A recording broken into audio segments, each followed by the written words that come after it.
Salam sehat Bapak Ibu Sobat Muda yang berbahagia. Ternyata yang namanya racun itu makin kuat. Keserakahan kalau kita umbar semakin menggila-gila. Yang tadinya kita ya cuma coba-coba, akhirnya tergiur. Karena apa? Karena dianggap menyenangkan. Dengan menghalalkan segala cara, keserakahan menggerogoti kita. Ingat, keserakahan yang tadinya awalnya menyenangkan dengan janji-janji yang enak, ternyata bisa memakan, memangsa kita untuk lahir ke alam-alam menyedihkan.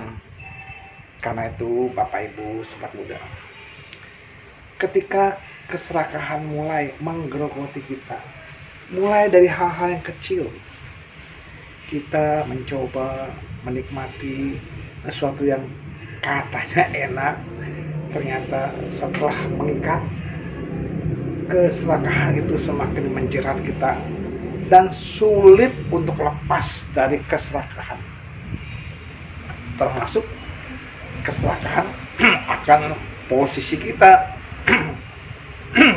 Yang namanya jabatan, yang namanya pekerjaan, yang namanya kedudukan, itu nggak lama kok. Kapan? Ada akhirnya, ada pensiunnya. Kalau bisa pensiun, kalau enggak, kita akan merasakan hal-hal yang nggak nyaman. Kenapa? Dari keserakahan tadi. Maka itu keserakahan harus kita atasi. Bolehlah kita menyenangi sesuatu, menyukai sesuatu, tetapi ingat, ada batasnya, ada ujungnya. Kita harus berhenti. Ketika kita aktif di organisasi, apalagi organisasi keagamaan, betul, kita harus bekerja dengan tulus ikhlas, bukan ada niat lain. Karena apa? Ingat, ini bisa menghancurkan agama kita sendiri. Jadilah pemimpin organisasi yang baik. Ketika kita memulai dari hal-hal yang baik, akhirnya semuanya akan baik. Yang Sang Buddha katakan, indah pada mulanya, indah pada pertengahan, dan indah pada akhirnya. Maka itu keserakahan pun harus kita hilangkan.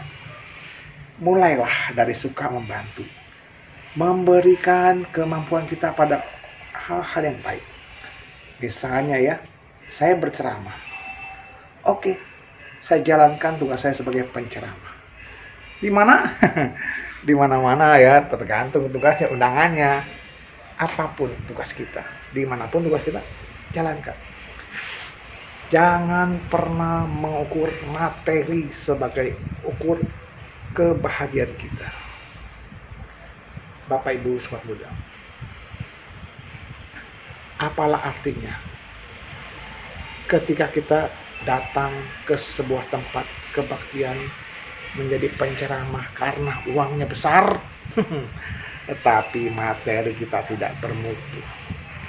Hanya sekali, ya, hanya sekali saja mendapat undangan di tempat tersebut. Yang pasti kita berharap dharma yang kita sampaikan adalah membawa kebahagiaan buat semua, baik anak kecil, remaja, pemuda ataupun memang adalah sebuah kendala ketika kebaktian digabung. Tapi mau diapain ya? Ada wihara yang memang menggabungkan kebaktian anak-anak, remaja dan pemudanya. Tentu kita cari solusi yang baik. Ayo perdalami, tunjukkan kemampuan kita. Saya harus jadi pandita dharma duta yang berkualitas. Yang namanya rezeki menyusul. Omi Tohut ya, pada saat selesai babaran dharma yang memang bermutu, kita langsung dapat panggilan lagi. Romo, kapan punya waktu lagi Romo? Bukan itu aja. Adalah pengurus wihara ya kasih oleh-oleh ya. Kenapa? Ya karena simpatinya. Lalu Bapak Ibu yang berbahagia, ketika kebencian mulai menggerogoti batin kita, bagaimana wajah orang yang membenci? Seram, kasar. Maka itu janganlah kita memulai dengan kebencian. Kenapa? Ujung-ujungnya emosi. Benci tak pernah berakhir. Dan kebencian tak pernah berakhir bila dibalas dengan kebencian. Bisa nggak kita hapus semua? Bisa. Tebarkan cinta kasih. Bukan teori. Pelan-pelan. Kita mendoakan semoga semua makhluk berbahagia. Semoga orang di sekitar saya berbahagia. Bahkan orang di samping kita pun berbahagia. Tunjukkan rasa bahagia kita kepada orang-orang yang memang bertentangan dengan kita ya. Akhirnya dia pun akan takluk. Dengan apa? Dengan sifat baik yang kita miliki. Mulailah. Awallah dari situ. Bapak Ibu sobat muda yang berbahagia. Ketika kebencian bisa kita patahkan. Ketika kebencian bisa kita temukan, hancurkan dengan cinta kasih, maka hidup kita akan bahagia. Mana mungkin Romo orang yang membenci kita akan suka? Bisa. Tak ada kebencian yang abadi. Kebencian akan berakhir bila kita balas dengan cinta kasih. Tebarkanlah cinta kasih. Ya bisa Anda dengan mengirimkan lagu-lagu atau mungkin gambar-gambar yang bagus ya. Ingat sekarang udah zaman digital, bisa lah kita kasih kalimat-kalimat bijak, selamat pagi gitu. Nah lalu ketika kebodohan batin merenggut kita, apa kita terpedaya dengan semua hal-hal yang semu kita anggap ada, padahal itu hanya fata morgana, kebohongan yang sering mengganggu kita. Jangan percaya kepada orang yang memang kita yakin tidak bisa dipercaya. Bolehlah kita berikan kepercayaan pada orang lain, namun ingat jangan 100%. Ingat ya. Itu. Ayo kita bersikap bijak. Perlahan-lahan kita bisa menemui orang-orang bijaksana. Bertanyalah kepada dia, bertanyalah kepada mereka. Apakah orang bijaksana harus seagama? Enggak juga.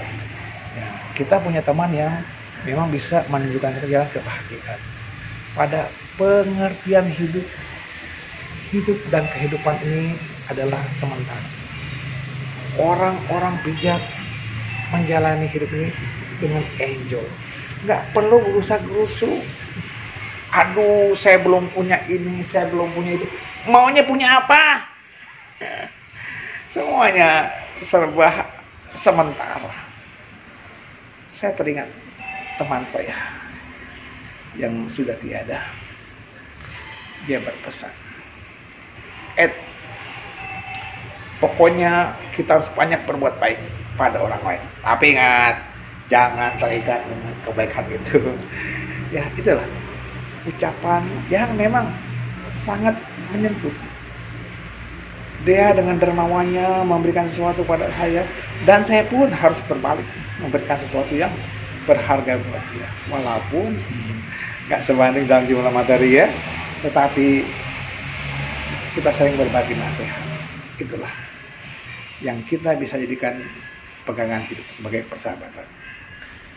Bapak Ibu sobat muda, yang pasti keserakahan, kebencian, kebodohan itu hanya akan membawa derita.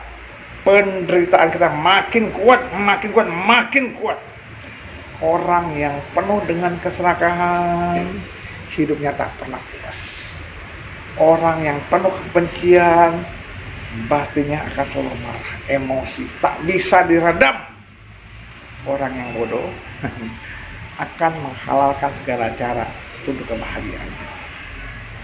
Loba dosa akan selalu mengikutinya. Semoga konten kedua ini bermanfaat buat kita semuanya. Semoga kita semakin memahami untuk segera meninggalkan keserakahan, kebencian, dan kebodohan. Oke, terima kasih. Salam sehat selalu. Namo Buddhaya.